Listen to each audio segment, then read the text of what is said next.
How to delete a Discord server. Hey everyone, welcome back to our channel. In today's video, I will guide you on how you can delete a Discord server, so make sure to watch the video till the very end. So if you would like to delete a Discord server, it's actually quite very simple to do so. All you have to do is go ahead and then first of all, make sure to launch the Discord application here. And then just make sure to select the Discord server that you want to delete. So if this is this server, when you select that server, you'll find the server name where you have to tap this little three dots from the top. When you tap the three dots, you'll find the option called settings. So make sure to just go to the settings option. Now when you come to the settings option, here you'll find overview. So just tap on overview.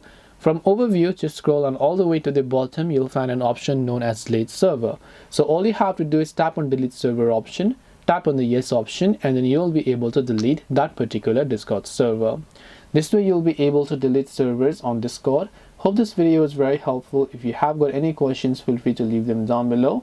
Thank you for watching till the end of the tutorial, and see you soon in the next video.